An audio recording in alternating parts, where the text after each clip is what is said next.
Hello everybody, and welcome back to Poképaint, a series where I draw Fakemon to inhabit my fan-made Pokemon region based on Florida, the Gladius region.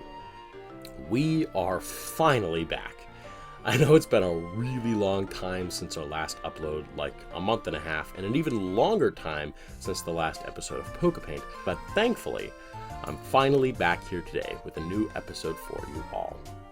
To recap a little, I've been making Pokemon for my Florida-inspired Pokemon region for just shy of a year now, and as I am probably more than halfway through the Pokédex, I think it's the appropriate time to tally up my type distribution to see how many of each type is represented, and more importantly, where I have enough of a certain type category, or to see which types could use some more love.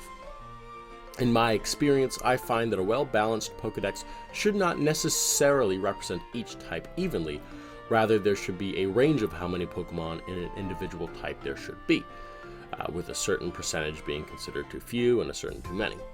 I find that as a minimum, you really want at least 5 or 6 Pokemon to represent each type. Any less, and not only do your players have almost no Pokemon to choose from, but any type specialists in your region, aka gym leaders and Elite Four members, won't have enough new mons to work with. I'm looking at you, Sinnoh. Tallying up the Pokemon of the Gladios region, we have 10 that represent the normal type, 7 represent Bug, 4 for Dark, 1 for Dragon, 2 Electric, 2 Fairy, 6 Fighting, 14 Fire, 5 Flying, 4 Ghost, 10 Grass, 5 Ground, 3 Ice, 7 Poison, 2 Psychic, 8 Rock, 6 Steel, and 13 to represent the Water type. Meaning Normal, Fire, and Water are starting to reach max capacity, although I do have future plans that fall into a few of those types, while on the other hand, Dark, Dragon, Electric, Fairy, Ghost, Ice, and Psychic are in pretty desperate need of some new additions. A few of my future Pokemon will be filling some of those gaps today. With a few types that I've had a hard time with so far, I will be adding members to their type today with the specific intention of building up type diversity for the Gladius region. Those are predictably the Ice type, and possibly surprisingly, the Electric type. Starting off with the Ice types for the first Mon of the video, we have, well, I think I'd rather explain my thought process, to be honest, before I tell you about the Pokemon, because it's a little bit funny. To be honest, I find it pretty difficult to describe my ideas for a lot of the Pokemon that I do, which might sound surprising, but I think this stems from my concepts being very train-of-thought oriented, if that makes sense. So, to explain, I was on my trip to Florida last month when I thought of this Pokemon, and I was walking through the line at the dinosaur ride at Animal Kingdom the day I spent there at Disney World, and I saw a little exhibit about reptiles with a blurb about box turtles. And because I am who I am and I draw Pokemon on the internet for fun, I thought, a box turtle Pokemon could be cool. Like its shell could be a box, or, no, a cube, an ice cube. Oh yes, it could be an ice cube, because I need more ice types in my Fakemon region. Which, yes, I'm sure most people taking a trip with their girlfriend in Disney World would not think about that, but I would. And honestly, I think that example is pretty representative of a lot of the process that I go through in developing concepts like this. Like, I feel like my ideas are very visual pun oriented, if that makes sense, especially when it comes to Pokemon. With a banana slug, a squirrel grass, a mud puppy, and the swordfish. And that's just examples from this season alone. Anyway, through my example for my silly thought process aside, I knew that much about the concept going in, besides for my additional knowledge about where I was going to take the evolution.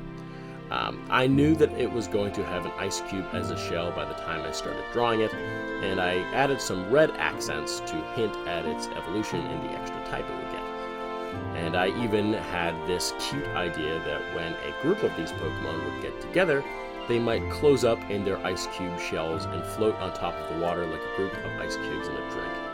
I really like this idea, and it fits really well with the fun, hot, summery vibe that a lot of the Gladius Pokemon have, while still being an appropriate addition to the Ice type. This idea also gave me the idea for a new ability that this Pokemon would have called On the Rocks, which takes any water move that hits it and turns it into an Ice-type move, while additionally giving it Ice-type stab if it uses any Water-type moves. The concept here being that it cools down the water around it like ice cubes in a drink. There was a moment there when I finished the preliminary sketch that I ended up going with where I was worried that it looked too much like Chewtle. However, I think since I really liked the design and I had just been coming out of an artist block slump at this point, I just let myself use this design. The name Caracube comes from the mashing of the words carapace and ice cube, both words referring to this Pokemon's particular shell, and its inspiration as a box turtle. Caracube, the ice cube Pokemon. Their core body temperature is far below zero. When their extremities overheat during battle, they can retract their head and limbs inside of their ice cube shell to cool off. They are found most often along riverbanks and marshes. Often a group of them will be found floating on top of the water like ice cubes in a drink. You will often find that water-dwelling Pokemon enjoy having Caracube around as they regulate the water temperature by simply floating around. For the evolution, I took a similar visual pun approach to the design, but this time I interpreted the box turtle idea in the way of the sport of boxing. I used the red accents that I placed in the previous form to add visual motifs that more obviously displayed the fighting type concept.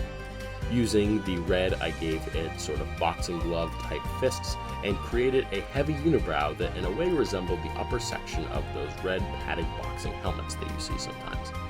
Additionally, I decided to give it more of a sea turtle flipper-like set of arms and stylize those in such a way that they resembled the baggy sleeves of a boxer's robe.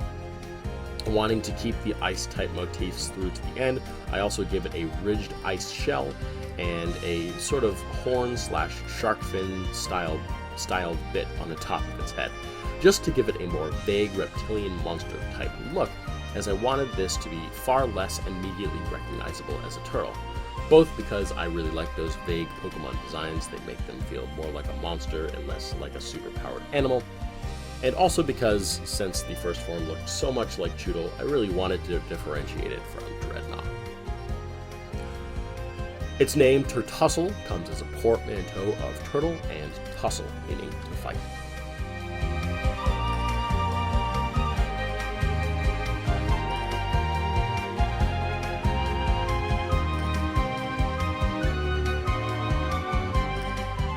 Turtustle, the box turtle Pokemon and the evolved form of Caracube. Icicles form on and hang off of their bodies. This is because of their frigid internal body temperatures, causing the moisture in the air to freeze immediately upon contact with their skin. On particularly hot days, a mist can form around them from the coldness of their ice-like shell. They are slow-moving until they attack, where they have one of the fastest jabs in the Pokemon world. And they wander around with their arms in a constant defensive position, only letting them fall to sleep when they return to the safety of their shell. The next Pokemon I designed was my addition to the electric type, and a lightning bug, which was an idea that came relatively easily to me after thinking about this type for a little bit and what Pokemon I could make up to fit into it. For context, throughout most of the temperate and subtropical world are these little bioluminescent bugs called lightning bugs. Well, that is in some parts of the country. In the US, there are actually two names for these types of bugs, and depending on where you are in the country, you will hear them being called different things.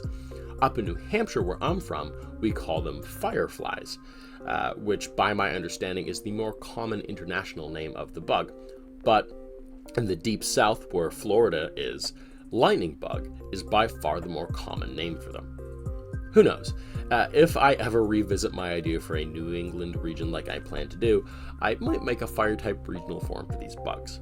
But for now, this is my concept for a lightning bug. The concept here was a 3-stage Caterpie to Butterfree-esque evolution line, where it would start out as a little glowworm-type thing, evolve into a chrysalis, and then fully into a firefly. For clarity, I know that glowworms are not the real-life larval forms of lightning bugs, but I digress. This first form would be the larval form, and I wanted it to go the very basic route, implying that this Pokemon might possibly have some sort of nighttime counterpart relationship with Firent, the regional bug for this region, akin to a Caterpie and Weedle-esque relationship. Larvilume, the lightning bug Pokemon. By crawling on the ground, they build up static electricity in their fuzzy coats. This electricity powers the lights that glow on the ends of their tail and their antennae. Large groups of Larvilume and their evolved forms gather in fields and by wood lines after dark to create beautiful light shows in the dusk. During the day, they crawl into root holes and hollow trees to sleep. If you put your finger between their antennae, you will feel a shock. Lightning bug pupa have this distinct spiky/fuzzy shape depending on the species. For this reason, I decided to give this form a spupa-style fuzzy/spiky cocoon shape. I had this idea inspired by the first form's dex page that this fuzz would stand on end due to static electricity, and I liked the idea that holding this Pokemon might make your hair stand on end due to that trait. I was mindful not to make the mouth and face shape too much like my Noctape line, but I think that I pulled off a look that was unique enough due to its body shape. Though I liked the shape, I originally thought the design was too flat, and planned on doing another that was until I finished shading, and in the way I shaded, I was able to accomplish this really nice three-dimensional look that made me settle on keeping this design.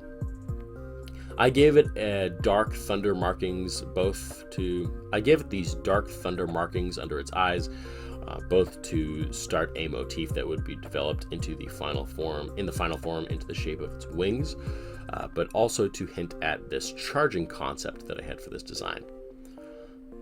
When it came to naming, I realized that the name I initially settled on was a name that I had already used in the past, that being Chrysalume, and so I went a different direction with a portmanteau of charge and pupa to make a name that looked as if it could sound like Charge Up to play off of its charging idea that I had before. This also gives me space to develop that fire type idea for a future region that might need it, by having Char be in its name as well. Chargupa, the lightning bug Pokemon and the evolved form of Larvilume. This Pokemon sits inside of a chrysalis of hyperfine fur that can collect a static charge when rubbed against objects in its surroundings. Using its building static charge, Chargupa slowly builds up enough energy over time with the goal of evolving when it's amassed enough. To attack, they let out small bursts of built-up electricity through their antenna like prongs on a taser. The more energy that they let off, the longer it will take for them to evolve. The glowing segments that are characteristic of their other forms and their evolutionary line have been covered up due to their overgrown fuzzy chrysalis. The only parts of their body that light can escape from are their 4 semi-transparent eyes. When their eyes are closed, they cannot be seen in the pitch dark of night. The final form was, of course, a fully fledged lightning bug, complete with lightning bolt-shaped wings and legs, and an Edison bulb shape for its tail. This last note was a little more obvious in some of the initial sketches I made, but it's still present in a more subtle way in the final design.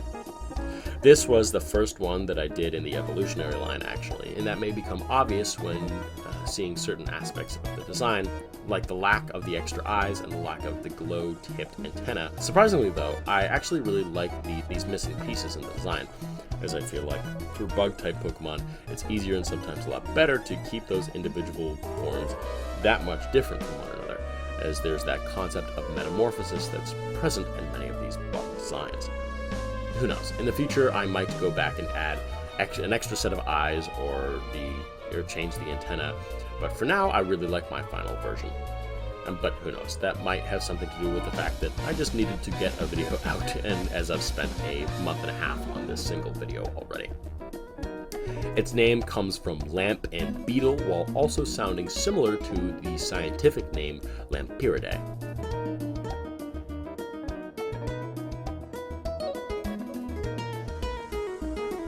Lampidle, the lightning bug Pokemon and the evolved form of Chargupa.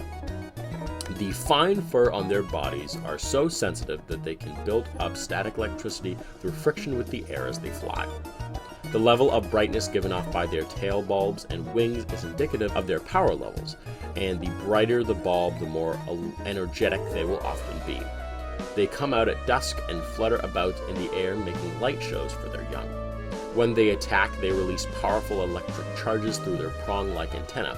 If they let off an electric attack that is more powerful than usual, they run the risk of depleting their power and forcing themselves into a low power mode to charge through ambient static electricity. When they sleep, their glowing tails extinguish. They sleep during the day.